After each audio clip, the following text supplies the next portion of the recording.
ದೇಶದ ಸಂಸತ್ತಿಗೆ ಬರಲು ಧೈರ್ಯ ಇಲ್ಲದ ಪ್ರಧಾನಿ ನರೇಂದ್ರ ಮೋದಿ ಹೇಗೆ ದೇಶವನ್ನು ರಕ್ಷಿಸುತ್ತಾರೆ? ಫ್ಲೆಕ್ಸ್ ಅಳವಡಿಸಿದ್ದ ಯೂತ್ ಕಾಂಗ್ರೆಸ್ ವಿರುದ್ಧ ದೂರು. ದೇಶದ ಸಂಸತ್ತಿಗೆ ಬರಲು ಪ್ರಧಾನಿ ಅವರಿಗೆ ಧೈರ್ಯ ಇಲ್ಲ. ಪ್ರಧಾನಿ ನರೇಂದ್ರ ಮೋದಿ ಹೇಗೆ ದೇಶವನ್ನು ರಕ್ಷಿಸುತ್ತಾರೆ? ಫ್ಲೆಕ್ಸ್ ಅಳವಡಿಸಿದ್ದ ಯೂತ್ ಕಾಂಗ್ರೆಸ್ ವಿರುದ್ಧ ದೂರು. ಬೆಂಗಳೂರು ಕೇಂದ್ರ ಡಿಸಿಪಿಗೆ ಬಿಜೆಪಿಗರಿಂದ ಕಂಪ್ಲೇಂಟ್. ಫ್ಲೆಕ್ಸ್ ಹಾಕಿದ್ದವರ ಬಂಧನಕ್ಕೆ ಕೇಸರಿ ಪಡೆ ಒತ್ತಾಯ. ಅವಹೇಳನಕಾರಿ ಪೋಸ್ಟರ್ ಹಾಕಿದ್ದಾರೆ ಅಂತ ಆರೋಪ. ಹರೀಶ್ ಸಪ್ತಗಿರಿಗೌಡ, ತುಳಸಿ ಮುನಿರಾಜು ದೂರನ್ನ ದಾಖಲು ಮಾಡಿದ್ದಾರೆ. ದೇಶದ ಸಂಸತ್ತಿಗೆ ಬರಲು ಪ್ರಧಾನಿಯವರಿಗೆ ಧೈರ್ಯ ಇಲ್ಲ.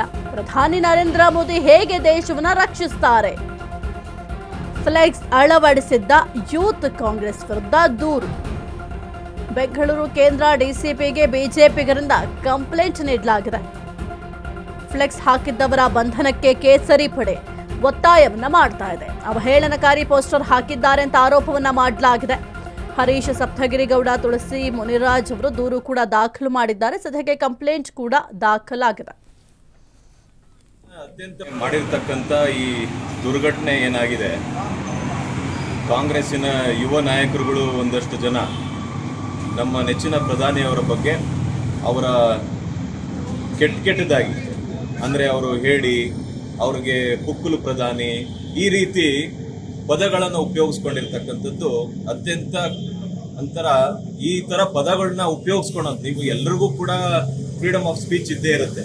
ನಮ್ಮ ದೇಶದಲ್ಲಿ ನಾವು ಡೆಮೊಕ್ರೆಟಿಕ್ ಕಂಟ್ರಿ, ನಾವು ಫ್ರೀಡಮ್ ಆಫ್ ಸ್ಪೀಚ್ ಎಲ್ಲರಿಗೂ ಇರುತ್ತೆ. ಆದರೆ ಯಾವ ಪದಗಳನ್ನು ಯಾರಿಗೂ ಉಪಯೋಗಿಸ್ತೀವಿ ಅನ್ನೋಂಥದ್ದು ಬಹಳ ಮುಖ್ಯ.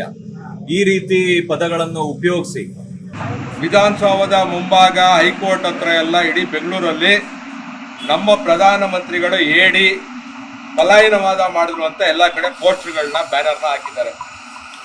ನಾಚಿಕೆ ಆಗಬೇಕಾಗಿರೋದು 1961ರಲ್ಲಿ ಹಿಂದಿ ಚೀನಿ ಬಾಯ್ ಅಂತ ಹೇಳಿ ಆಗಿನ ಪ್ರಧಾನಮಂತ್ರಿ ಆದಂತ ನೆಹರು ಅವರು ಲಕ್ಷಾಂತರ ಕಿಲೋಮೀಟರ್ ಚೈನಾಗೆ ಬಿಟ್ಕೊಟ್ರಲ್ಲ, ಅವಾಗ ನಾಚಿಕೆ ಆಗ್ಬೇಕಾಯ್ತು ಅವ್ರಿಗೆ.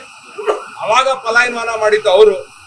1971ರಲ್ಲಿ 93,000 ಜನ ಪಾಕ್ ಸೈನಿಕರನ್ನ ಏನು